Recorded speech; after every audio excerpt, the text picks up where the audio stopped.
చూడండి బాబు, నాకు మీ పెండెంట్ అక్కర్లేదు. ఈ పెండెంట్ తీసుకొని నా డబ్బు నాకు ఇచ్చేయండి. నేను మీకు ముందే చెప్పాను మేడం, మేము గనక ఏదైనా వస్తువు అమ్మితే తిరిగి తీసుకోవడం అనేది జరగదని చెప్పాం. అలాగే ఎక్స్చేంజ్ కూడా ఒప్పుకో. అది కాదు బాబు, కొంచెం అర్థం చేసుకోవడానికి ప్రయత్నించండి. ఏదో బలమైన కారణం ఉంటేనేగా నేను ఇంత రాత్రప్పుడు మీ షాప్ దగ్గరికి వస్తాను. మా ఆయన చాలా కోపంగా ఉన్నాడు. సారీ మేడం, ఇదంతా మీరు ముందే ఆలోచించుకోవాలి. ఇప్పుడు నేను చేయగలిగింది ఏమీ లేదు. అలా అంటే ఎలా బాబు?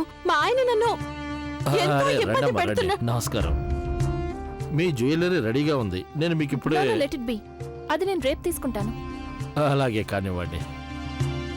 ప్రభా, నువ్వు ఇక్కడేం చేస్తున్నావు? Excuse me. చూడండి బాబు, మీరు ఈ పెండెంట్ని ఖచ్చితంగా తిరిగి తీసుకొని తీరాలి. అలాగే నా డబ్బు నాకు ఖచ్చితంగా ఇచ్చేయాలి. Don't worry. రేపో మాపో వచ్చినప్పుడు 12 సెట్లు తీసుకుంటా మీ దగ్గర, ప్రామిస్. కానీ ప్రస్తుతం ఈ పెండెంట్ తీసుకొని నా డబ్బు నాకు ఇచ్చేసేయండి. మా ఆయన చాలా కోపంగా ఉన్నాడు. I said I am sorry. Okay, good night. Good night. Good night. అరే ప్రభా, నువ్వు అసలు ఏం చేస్తున్నావు? ఇలా రోడ్డు మీద ఎలా అరవగలవు? అయ్యో, అతను నాకు. హస్బెండ్ కోపంగా ఉన్నారా? అవును. కోపం రాకుండా ఎలా ఉంటుంది? నువ్వు చేసిన పని అలాంటిది కదా. చాలా పెద్ద తప్పు చేశా, అండ్ యు నో దాట్. అయ్యో, అది కాదు. నెమ్మదిగా ప్లీజ్. సారీ. నువ్వు అర్థం చేసుకోవడానికి ప్రయత్నించు. మా వారు అలాంటి వారు కాదు, చాలా మంచివారు. చాలా ప్రేమిస్తారు ఆయన నన్ను. కానీ ఇవాళ ఏమైందో ఏమో తెలియడం లేదు. ఎవరి మీద కోపం నా మీద చూపించారు.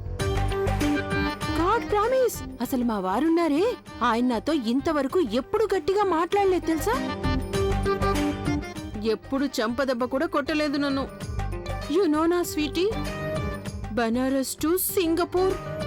హస్బెండ్ కి పని టెన్షన్ చాలా ఎక్కువే ఉంటుంది. ఐ నో, అందుకే చెప్తున్నాను నువ్వు మీ హస్బెండ్ ని మరింత టెన్షన్ లో పెట్టొద్దు అని. ఇప్పటికే ఆయనకి చాలా టెన్షన్ ఉంది కదా, దాట్స్ వై. అండ్ ప్రభా ప్లీజ్, తన భార్య తనకి అబద్ధం చెప్పడం ఏ హస్బెండ్ కైనా సరే నచ్చదు. తనకి తెలియకుండా దొంగతనంగా ఏ పని చేసినా నచ్చదు. ప్రభా ప్లీజ్ అండర్స్టాండ్, ఒక హస్బెండ్ అండ్ వైఫ్ రిలేషన్షిప్ చాలా ప్యూర్ గా ఉంటుంది. అది నమ్మకం మీదే ఆధారపడి ఉంటుంది. ఓకే స్వీటీ, అసలు విషయం అది కాదు. నీకు తెలుసా ఎవరో నా భర్తకి చేతబడి చేశారు, చేతబడి. ఇదంతా దాని ప్రభావమే. ఇది వరకు కూడా ఇలా జరిగింది. ఆయన మీద ఆ క్షుద్ర ప్రయోగం చేసినప్పుడు మొత్తానికే మా ఆయన బుర్ర చెడిపోయింది. లేదంటే ఏ భర్త అయినా తన భార్యని ఇంత రాత్రి వేళ పెండెంట్ తిరిగి ఇచ్చేయమని పంపిస్తాడా? ఈ దుకాణం వాడిని చూడు, తిరిగి తీసుకోనని విసిగించేస్తున్నాడు. ఇక నేను కనుక డబ్బు తీసుకోకుండా తిరిగి వెళ్ళానంటే మా వంశీ వాళ్ళ నాన్న, అది ఆలోచిస్తేనే నాకు వణుకు పుట్టేస్తుంది. Oh my God. ప్రభా, ప్రభా ప్లీజ్ ప్లీజ్ రిలాక్స్. మరి అంత టెన్షన్ పడకు. ప్రభా లుక్ హియర్, నేనున్నానుగా, నువ్వు నాతో రా. కమ్.